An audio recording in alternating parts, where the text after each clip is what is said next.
이 보니까 상속 아버지 앞으로 등기가 돼 있어야 되는데 집을 보니까 할아버지 앞에 등기돼 있고 옛날 집은 등기가 안 돼 있더라고. 저도 이제 아버지 돌아가셔가지고 형님이 상속을 받았는데 그 상속인 다 동의받으려면 거의 불가능이죠. 고모 아들 어디 사는지도 모르고 연락도 안 되고 굉장히 힘들어요. 사실상 그 다 상속인 전원 동의받아야 되니까. 그래서 그 특별법이 있더라고. 한 10년에 한 번씩 그냥 소송 없이도 인후보정 동네 사람들이 자기 거라는 거 그냥 인정받아가지고 몇 명 인후보정 세우고 한 2명 정도 될 거예요. 인후보정 세워가지고 그냥 등기해버리더라고 형님이. 그러니까 등기하고 나니까 등기소에서 저한테도 연락 왔더라고. 저도 뭐 형님이 등기했는지도 몰랐는데 등기 형님 앞으로 했다. 이의가 있으면 이의 제기해라. 등기부 취득시효는 10년이잖아요. 10년 지나면 이의 제기 못하죠. 그 다음부터는. 그래서 그때 제가 어머니 모시고 있는데 형님하고 싸울 수도 없고 그냥 가만히 있었어요. 그런데 지금은 이미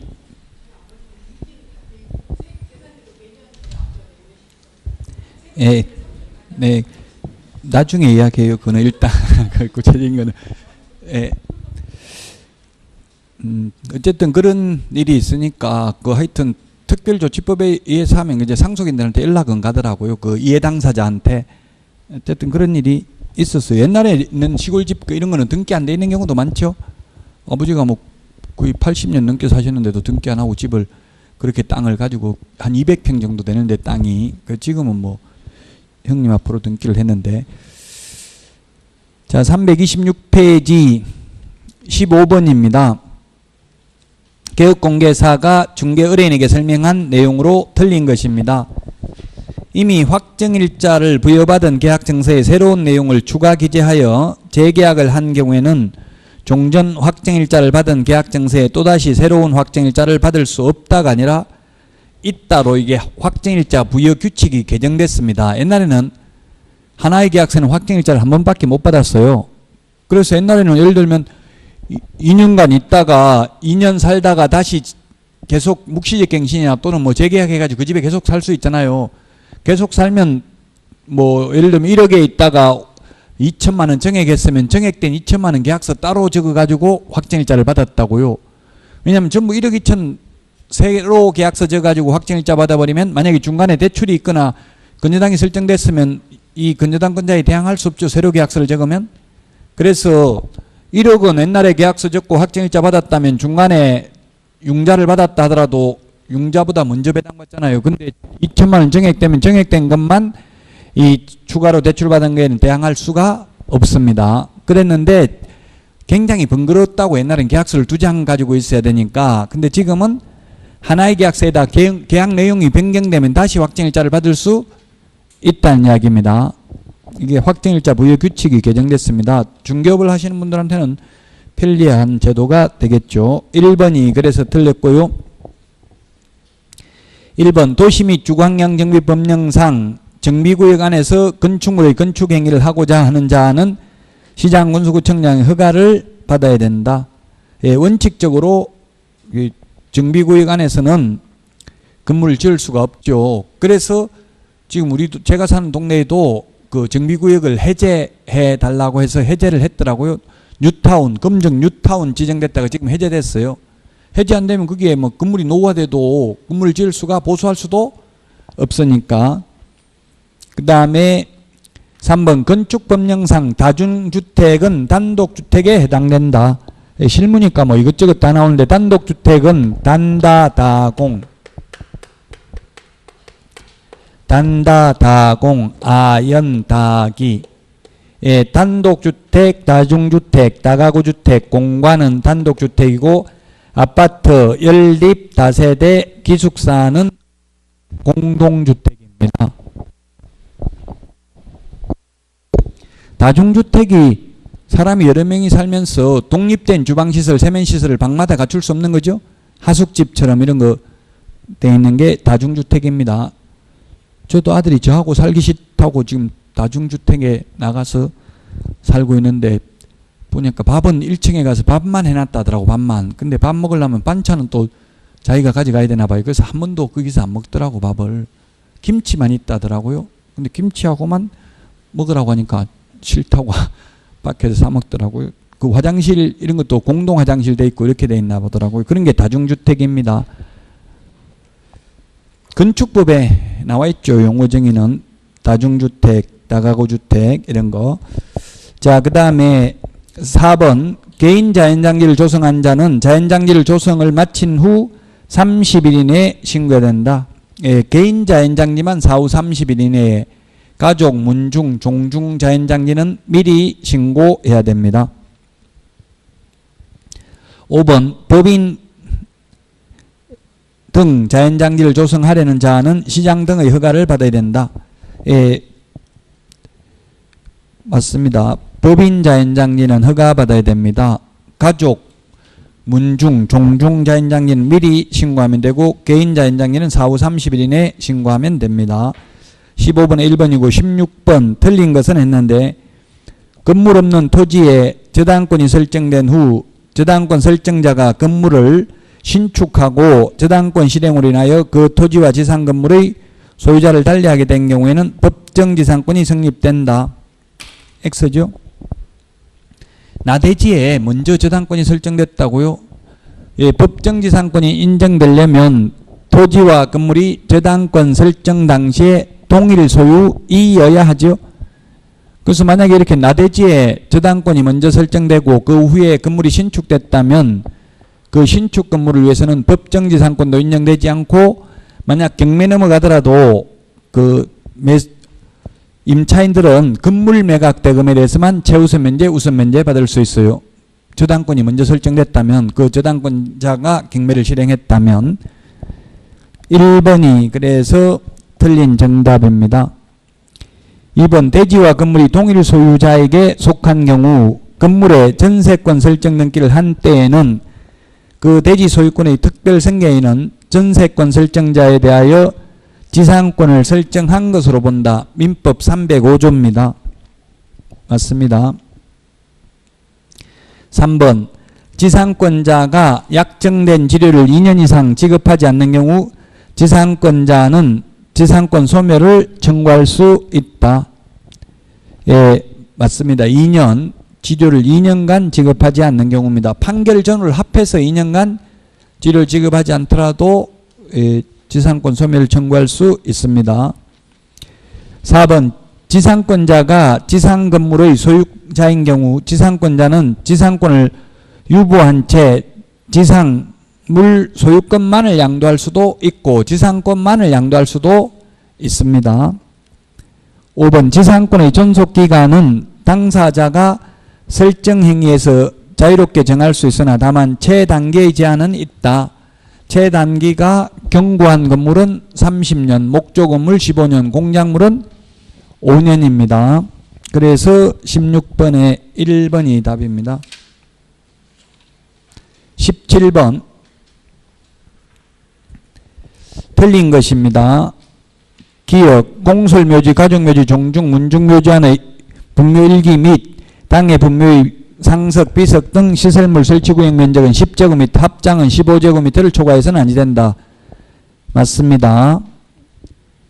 그 다음에 니은, 경매의 경우 매수인은 유치권자에게 그 유치권으로 담보되는 채권을 변제하여야 목적물을 인도받을 수 있다. 맞죠?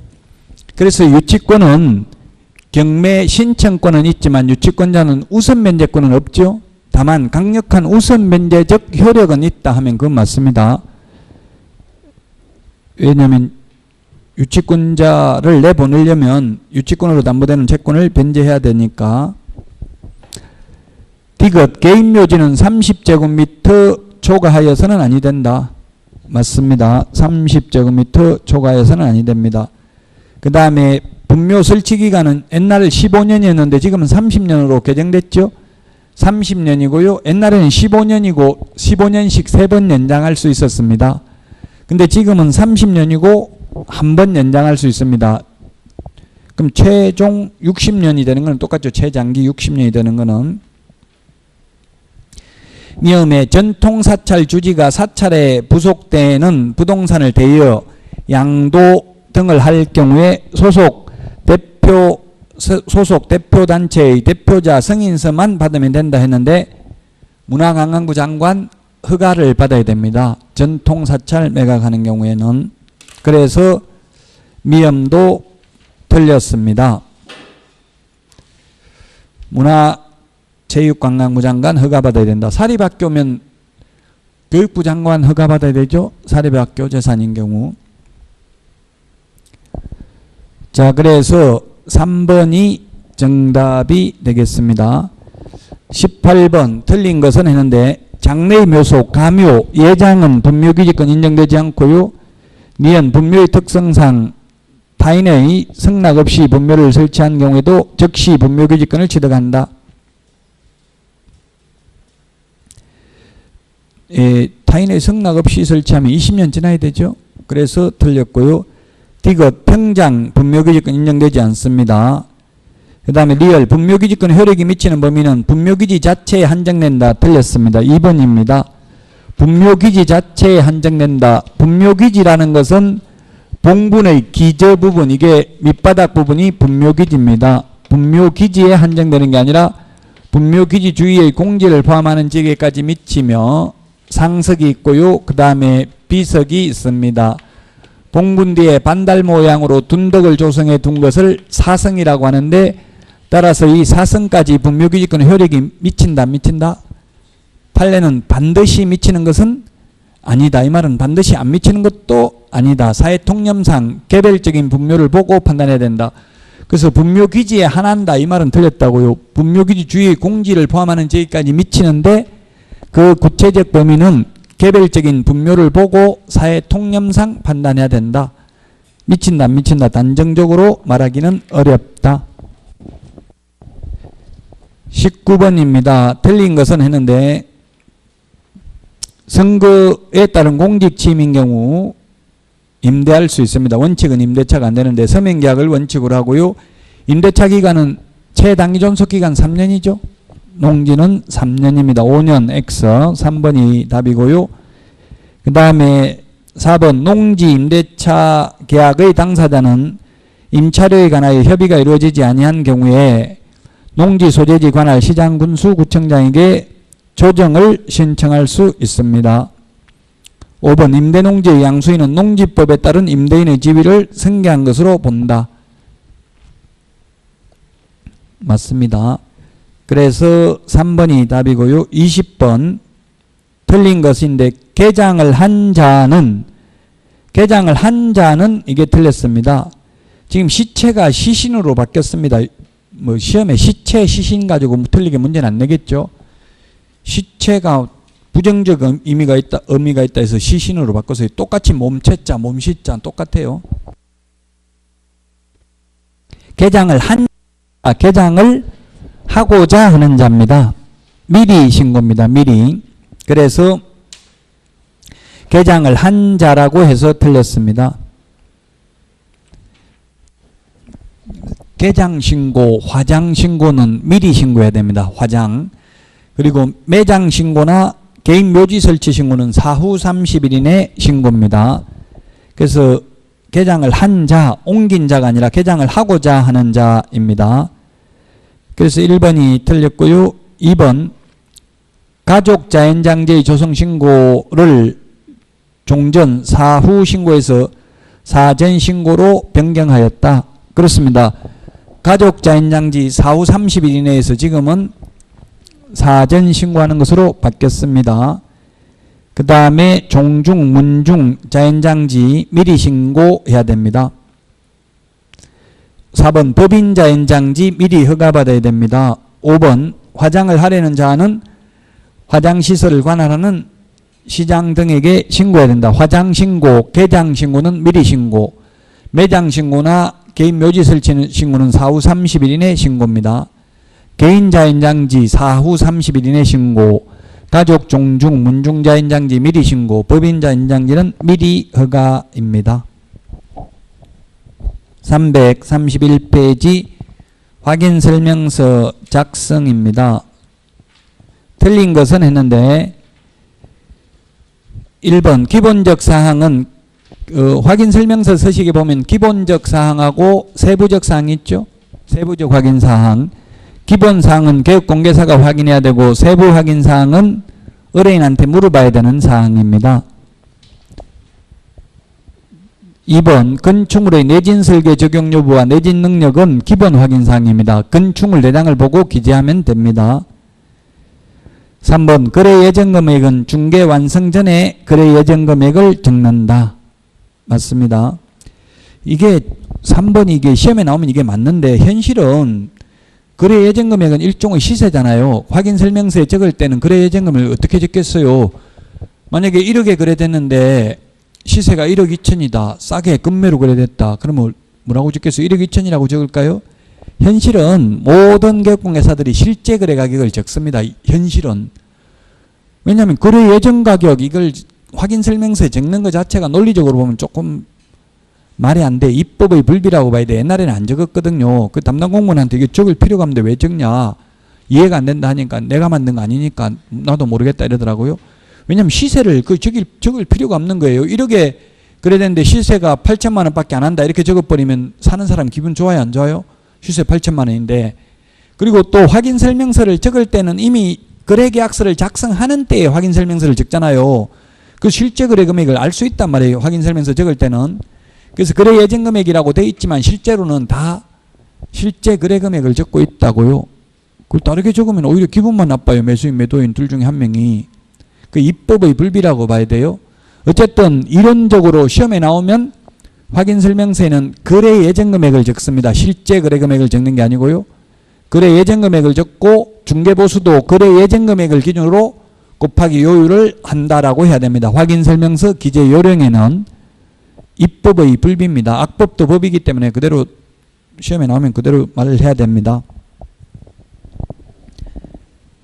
4번 벽면 및 도배 상태는 매도, 임대, 의뢰인에게 자료를 요구하여 확인한 사항을 적습니다. 세부 확인 사항이죠. 벽면 및 도배 상태는. 5번 아파트를 제외한 주택의 경우에는 단독 경보형 감지기 설치 여부는 개업공개사 세부 확인 사항이 아니다 했는데 세부 확인 사항입니다. 옛날에는 비상벨, 소하전 이런 걸 기재했는데 이게 내외부 시설물의 상태입니다. 그래서 세부 확인 사항입니다. 단독 경보형 감지기는 아파트를 제외한 주택의 경우에 확인하여야 할 사항입니다. 그래서 21번에 5번입니다. 이 단독 경보형 감지기 그 다음에 그 내진 설계 적용 여부가 작년 6월 달에 신설됐는데 작년에 시험에 출제됐잖아요. 개정된 부분이 작년 28회 문제죠. 그래서 올해 개정된 것도 올해 시험에 지금 주택임대차보호법 서울에 1억 천인 경우 3,700만 원까지 과밀억제권역 1억에 3,400만 원 이렇게 바뀔 예정이라고 했죠. 그거는 거의 지금 전화해보니까 거의 확실시 공포만 안 했을 뿐이고 그대로 확정됐대요. 내용은. 세종시, 용인시, 화성시도 과밀억제권역에 준하는 보호를 받는 걸로 됐죠. 그럼 세종시가 지금 대전보다 집값이 비싸다는 이야기겠죠. 시세 파악은 안 해봤지만 용인은 어디가 비싼지 모르겠어요. 제가 용인은 좀 우리나라에서 가장 난개발이 대표적으로 난개발된 데가 용인이거든요. 그 용인 수지 때문에 2003년부터 국토의 계획 및 이용에 관한 법률이 시행됐습니다. 김대중 정부에서 입안을 해가지고 노무현 정부 때부터 시행을 했는데 옛날에는 도시계획법이라는 게 있었어요. 도시계획법은 도시지역 안에서만 그 선계획 후개발이었어요. 근데 지금 국토의 계획 및 이용에 관한 법률은 법 이름에 뭐라고 돼 있어요? 국토의 계획이라고 돼 있죠. 선계획 후개발이에요. 한마디로 말하면 국토의 계획 및 이용에 관한 법률이 난개발하지 말라는 이야기예요. 그 수지 때문에 생겼어요. 그래서 용인이 수도권에서는 가장 용인에 살고 계신 분들 있으면 기분 안 좋을 수 있는데 학자들이 주장하는 걸 제가 말씀드릴 뿐이에요. 가장 난개발 수지 같은 데가 난개발되고 동백지구는 난개발은 아니에요. 동백은. 그럼에도 불구하고 또 집값은 많이 안 올라가고 있더라고 현실적으로. 그러니까 트러스트 부동산이라고 있어요. 여기에 보면 시세를 비싸게 내놓고요. 또 개업공개사들한테 시세 원하는 대로 다 올려주면 착한 부동산 해가지고 인정서까지 지금 아파트 입주자 그 분유회에서 주고 이러더라고요. 착한 부동산 이렇게 해가지고 자기들이 올려달라는 대로 매물 올려주면. 그래서 착하다 안 착하다 이거는 상대적이에요.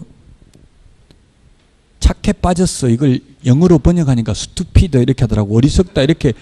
착해 빠진 게 무조건 착한 게 좋은 거는 아니죠.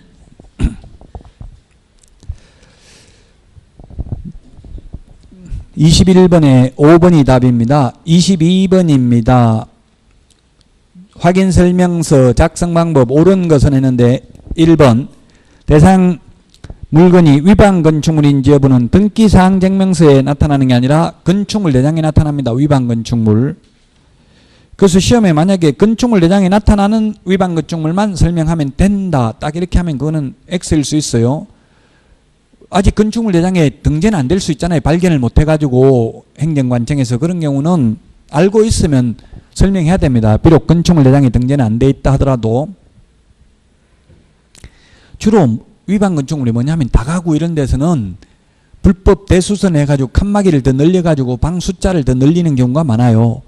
원래는 다가구는 건축법에 보면 19세대 이하가 거주하도록 돼 있을 것 이렇게 돼 있죠.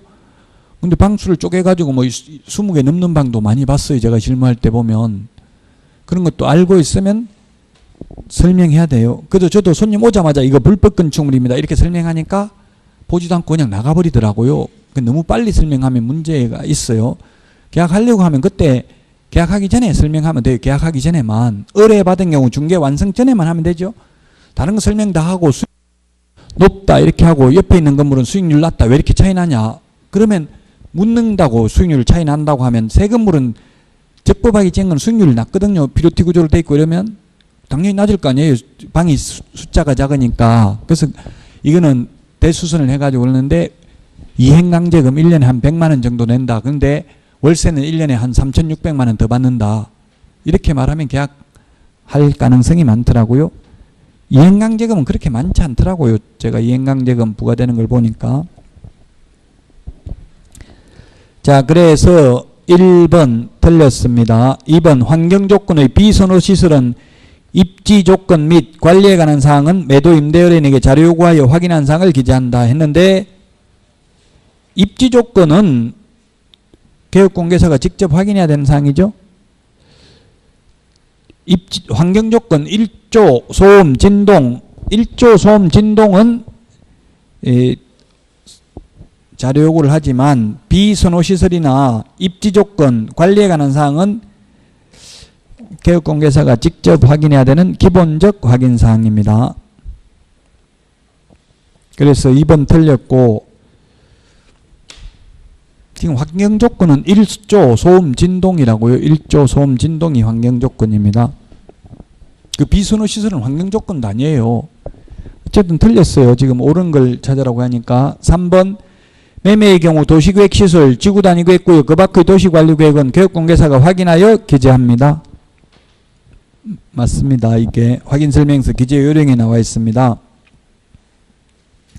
4번 임대차의 경우 개별 공시지가, 건물 주택 공시가격을 반드시 기재해야 된다 했는데 임대차는 생략할 수 있습니다. 임대차는 취득 관련 조세도 기재하지 않죠. 취득세 내지도 않으니까. 그 공법상 이용제한 거래 규제도 임대차는 생략할 수 있습니다. 왜냐하면 임대차는 채유효 이용을 할 수 없잖아요. 지어놓은 대로 그대로 사용할 수밖에 없잖아요. 5번 취득시 부담할 조세의 종류 및 세율은 중개가 완성되기 전 지방세법 내용을 확인하여 적어야 하며 임대차의 경우도 적어야 한다. 임대차는 안 적는다 했죠. 취득세를 임차인이 내지를 않기 때문에 소유권 이전할 때 취득세 내니까요. 5번도 틀렸습니다. 답 3번이 되겠습니다. 23번 확인 설명 틀린 것입니다. 주거용 건축물은 단독 공동으로 구분하여 표시를 하고요. 그 다음에 토지의 경우는 대상 물건의 상태에 관한 자료 요구 사항에 매도 임대 의뢰인에게 요구한 사항 및 그 관련 자료 제출 여부를 기재하고요. 그 다음에 3번 주거용 건물의 용도 지역 지구는 토지 이용객 확인서로 파악하고 건폐율 용적률 상한은 시군 조례에 따라 기재를 합니다. 맞습니다. 4번 건저당이 설정되어 있는 경우에는 채권 최고 금액만 설명하면 됩니다. LTV, DTI 이런 거 설명할 필요 없습니다.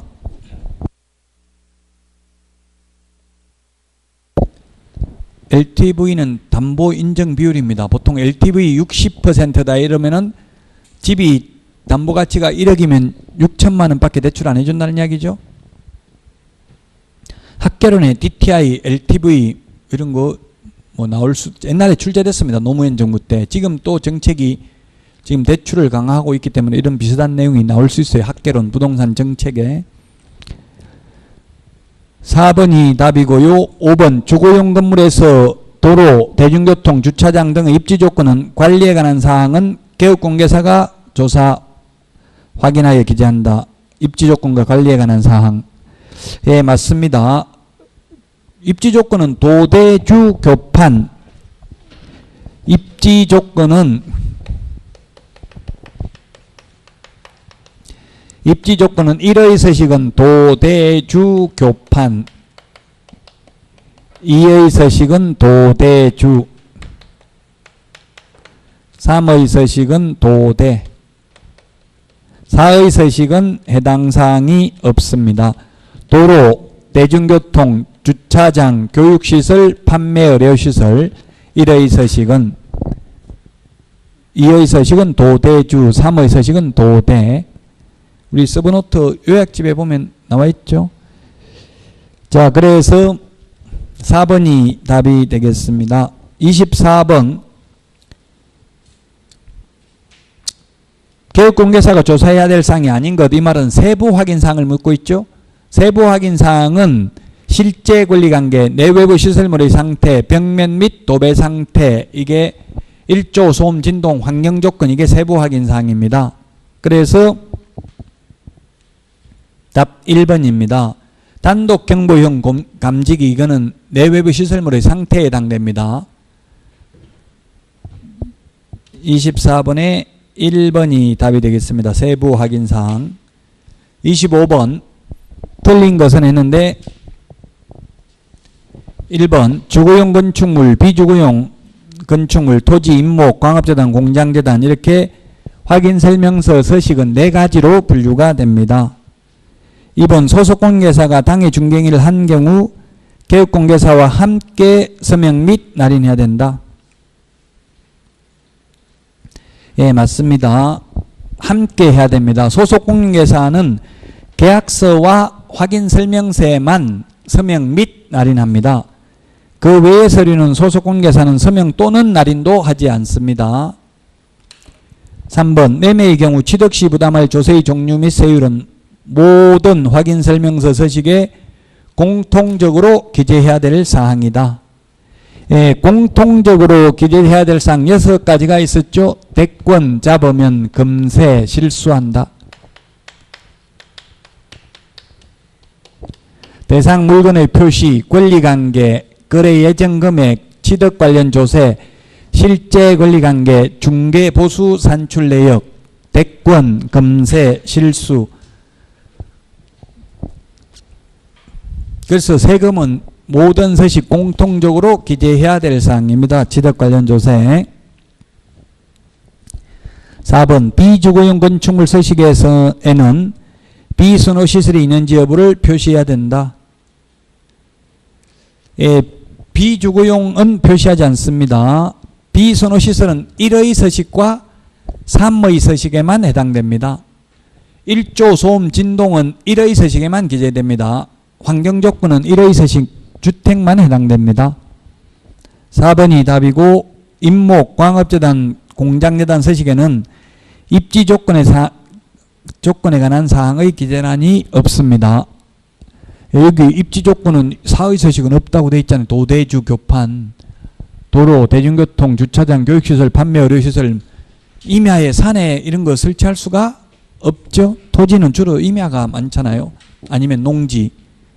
뭐 우리나라 땅은 전국 토의 70%가 임야입니다. 산입니다. 산. 30%가 평지입니다. 그 30% 중에서 지금 약 23%가 그 주택이나 공장입니다. 그리고 나머지가 농지입니다. 아, 그게 아니네. 반대로 맞네. 거의 23% 정도 됩니다. 주택이나 공장 이런 게 한 7% 정도 됩니다.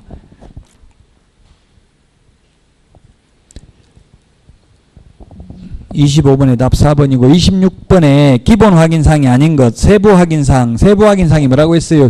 실제 권리관계, 내외부 시설물의 상태, 벽면 및 도배 상태, 일조, 소음, 진동 등 환경조건, 교육공개사 혼자서 알 수 없는 것, 의뢰인한테 물어봐야 알 수 있는 것. 답은 4번입니다. 그 다음에 27번 공통적 기재사항 대권, 금세, 실수 아닌 것. 답은 주차장이죠. 도대주, 교판, 주차장은 1, 2서식만 해당돼요. 3의 서식도 없고 4의 서식도 없죠. 주차장은 도대주, 교판, 주차장 1, 2의 서식만 기재된다. 이런 것들이 기출문제에 출제됐습니다. 답은 5번입니다. 기출문제 패턴만 잘 익히면 80점은 받을 수 있습니다. 28번 틀린 것은 했는데 교육공개사의 기본 확인사항은 교육공개사가 확인한 사항을 적어야 한다. 기본 확인사항, 교육공개사가 직접 확인한 사항, 세부 확인사항은 의뢰인한테 물어봐야 되는 사항입니다. 맞습니다. 2번 권리관계의 등기부 기재사항은 등기사항 증명서를 확인하면 됩니다. 소유권은 갑구, 소유권 이외에는 얼굴을 보면 되겠습니다. 3번 매매의 경우 취득시 부담할 조세의 종류 및 세율은 중개가 완성되기 전에 지방세법 내용을 확인하여 적는다.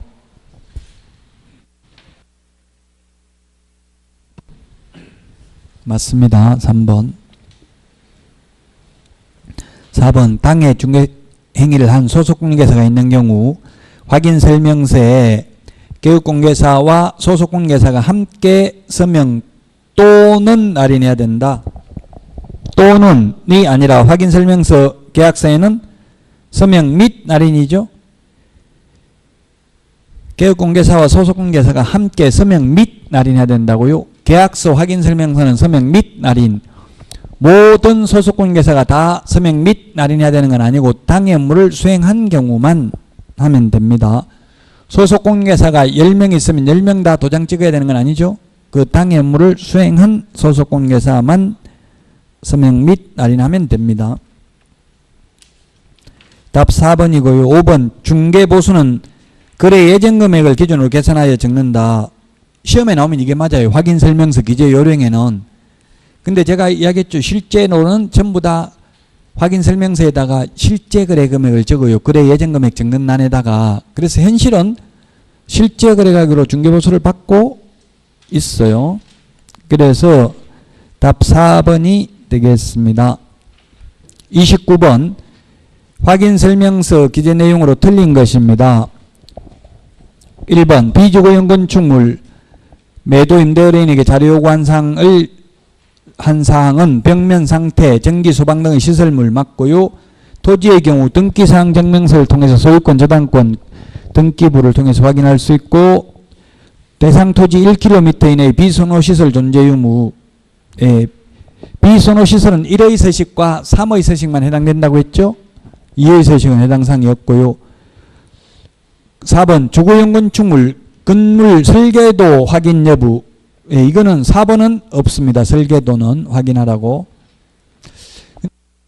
다가구 주택 통매매 20억짜리 하나 해보니까 이게 매수인이 설계도면 달라 하더라고요. 저도 그런 건 처음 봤어요. 그러니까 매도인 설계도면 없다더라. 건축설계사무소에 뭐 알아본다 이렇게 하던데, 왜냐면 설계도면이 없으면 그 설계도면대로 배치가 안 돼 있으면 만약 불 나고 이러면은 건물주한테 책임이 있나 봐요. 그 설계도로 제대로 되어 있는지 이런 거 확인하려고 설계도면 보여달라는 사람도 있더라고요. 매수인이. 근데 우리 법에는 설계도 확인하는 말은 없습니다.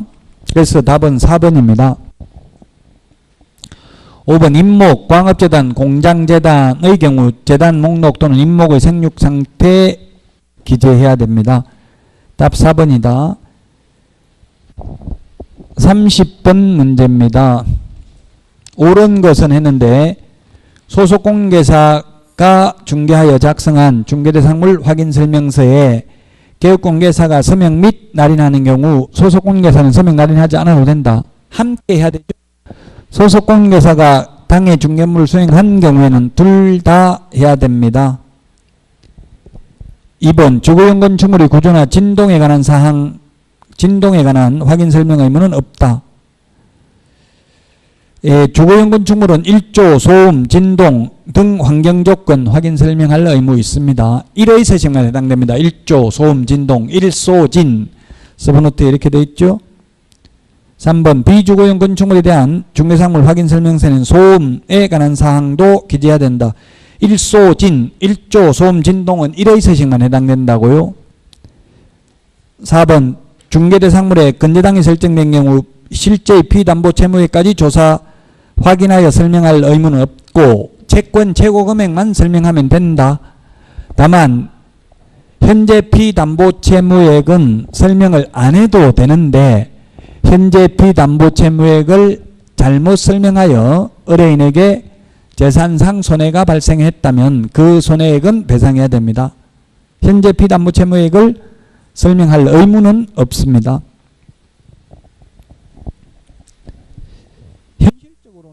현실적으로는 거의 다 어떻게 하냐면 여러분들이 개업공개사가 되면은 대출이 있는 거 다 갚아버리고 새로 대출 받는 게 매수측 개업공개사 입장에서는 유리하죠. 왜냐면 새로 대출 받으면 또 그 대출 커미션도 받을 수 있으니까. 근데 저도 공동중개를 해봤는데 매도 측에서 대출 승계를 조건을 하더라고요. 왜냐하면 중도 상한 수수료가 몇 천만 원 나오니까 제가 아까 했던 20억짜리 대출이 뭐 16억인가 돼 있어요. 그러면 그게 7년 장기 대출 받았다더라고요. 지금 한 1년밖에 안 됐는데 갚아보려고 하니까 중도 상한 수수료를 많이 내야 되니까 그대로 인수조건을 하는 경우는 현재 피담보 채무액을 설명 안 할 수가 없겠죠. 그래서 현재 피담보 채무액을 설명하려면 은행의 금융거래 확인서 이런 걸 통해서 확인해야 됩니다.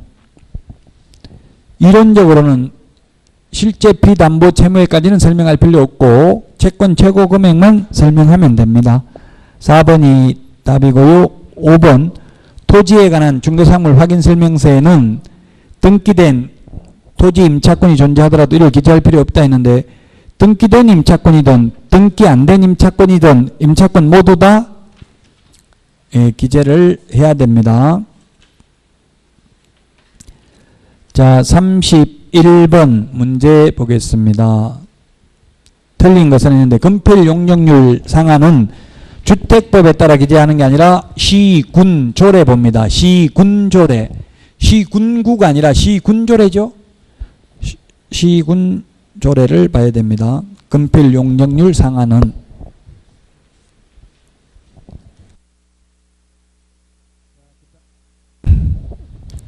시군조례라는 것은 특별시 광역시면 특별시 광역시 시군이 되겠죠. 왜냐하면 서울이나 이런 데는 서울시 강남구 강북구가 서로 용적률 건폐율이 다르면 안 되겠죠. 같은 서울시 면적도 얼마 되지도 않는데 그래서 시군조례 보고 기재합니다. 주택법 틀렸습니다. 시군조례를 봐야 된다.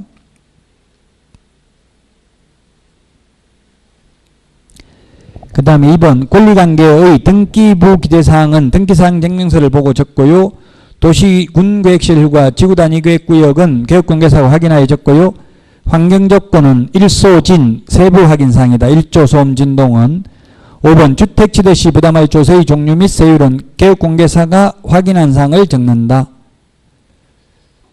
예, 맞습니다. 취득시 부담할 조세는 지방세법을 확인하면 됩니다. 의뢰인한테 안 물어봐도. 32번 옳은 것은 했는데 1번 확인설명서 4번 3년 보존입니다. 5년 X입니다. 전속중개계약서도 3년 보존, 거래계약서 5년 보존, 매수신청대리 관련 서류 5년 보존입니다. 2번 개업공개사항은 중개상물 상태에 관한 자료 요구에 매도 임대의뢰인이 불응한 경우 그 사실을 매수 임차 의뢰인에게 설명하고 설명서 서식에 기재도 해야 되죠. 설명하거나 하면 X입니다. 시험에 하거나 X로 출제됐어요. 설명하고 기재도 해야 된다. 2번이 맞습니다. 따라서 3번 확인 설명서에는 서명 또는 날인하는 게 아닙니다. 틀렸습니다. 서명 또는 날인이라고 해서 틀렸습니다. 서명 및 날인입니다. 4번 공동중개의 경우에는 참여한 개업공개사 중 1인이 서명 및 날인하는 게 아니라 모두 다 해야 됩니다. 이 가운데 서명 점 찍고 날인 기출문제 지문에 이렇게 나왔는데 서명 점 찍고 날인이었습니다. 옛날에 서명 점 찍고 날인을 고등법원까지는 이게 서명 점 찍고 날인은 둘 중에 하나만 하면 된다라고 해석을 했어요. 근데 대법원에서 서명 점 찍고 날인이 서명 및 날인이라는 해석을 했습니다. 그래서 지금은 공인중개사법이 바뀌어서 서명 및 날인이라고 되어 있습니다. 법조문에는. 5번 중개가 완성된 후 개업공개사가 중개사물 확인설명서를 작성하여 교부하지 아니한 것만으로도 중개사무소 개설등록 취소 사유에 해당된다. 확인설명하지 않거나 근거자료 제시하지 않는 경우는 500만 원 이하의 과태료, 확인설명서를 쌍방에 교부하고 3년간 보존하지 않는 경우는 업무정지 사유죠. 그래서 2번이 답이 되겠고요. 그 다음에 33번 세부 확인사항이 아닌 것. 세부 확인사항은 실제 권리관계, 내외부 시설물의 상태, 벽면 및 도배 상태가 되겠습니다. 그래서 답은 4번입니다. 주차장은 입지조건입니다. 도대주 교판. 입지조건은 개업공개사 혼자서 알 수 있잖아요. 주차장 주변에 있는지 없는지. 답은 3번이 되겠고요. 그 다음에 34번 옳은 것은 했는데 권리관계의 등기부 기재사항은 개업공개사가 기본 확인사항으로 실제 권리관계 또는 공시되지 아니한 물건의 권리에 관한 사항은 개업공개사 세부 확인사항으로 구분하여 기재한다. 그래서 등기된 임차권은 기본 확인사항이고요. 등기 안 된 임차권은 세부 확인사항이죠. 똑같은 임차권이라도. 1번이 맞습니다. 건폐 용적률 상한은 시군 조례봐야 됩니다. 거래 예정 금액은 중개 완성되기 전 거래 예정 거래 금액이 아니라 거래 예정 금액을 기재합니다. 그 다음에 4번 취득 시 부담할 조세의 종류 및 세율은 중개사물 유형별 모든 서식 공통적 기재사항이다. 임대차는 제외합니다. 대권, 금세, 실수, 공통적 사항이라는 말을 맞는데 맨 마지막 임대차도 기재한다는 말이 틀렸죠? 임차인은 취득세 내지 않기 때문에요. 5번 중개보수는 법령으로 정한 요율 한도에서 의뢰인과 개업공개사가 협의하여 결정하며 중개보수에는 부가가치세가 포함된 것으로 본다. 부가가치세가 포함되지 않는 걸로 봅니다.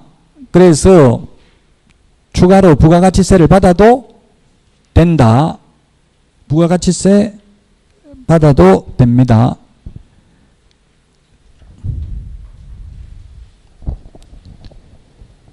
부가가치세는 일반 가세사업자만 원칙적으로 받을 수 있죠. 간이가세사업자는 4,800만 안 되면 간이가세사업자는 부가가치세 원칙적으로 못 받습니다. 부가가치세 저도 중개해보니까 2,400만 원 이하인 경우는 면제되더라고요. 부가가치세가 매출액이. 근데 이번에 오늘 뉴스에 보니까 정부에서 3천만 원 이하인 경우 부가가치세 면제된다 하더라고요.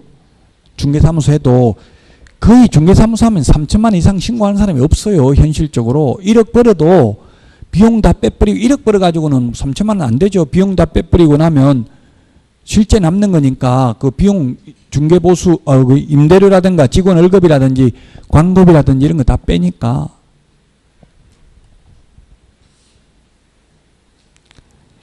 그래서 34번에 1번이고요. 35번 기본 확인사항에 해당하지 않는 것은 답은 2번입니다. 실제 권리관계, 내외부 시설물의 상태, 벽면 및 도배 상태, 일조, 소음, 진동 등 환경조건 세부 확인사항입니다. 그래서 2번이 답이고요. 36번 틀린 것 했는데 답 4번입니다. 중개보수는 확인설명서에는 실제 거래 금액을 기준으로 계산하는 게 아니라 거래 예정 금액을 기준으로 계산한다고 되어 있어요. 그리고 부가가치세는 포함된 것으로 보는 게 아니라 포함 안 돼 있기 때문에 중개보수 100만 원에 부가가치세를 10만 원 더 받아도 상관이 없다. 그래서 36번에 4번 쉬었다가 344 거래계약 체결부터 하도록 하겠습니다.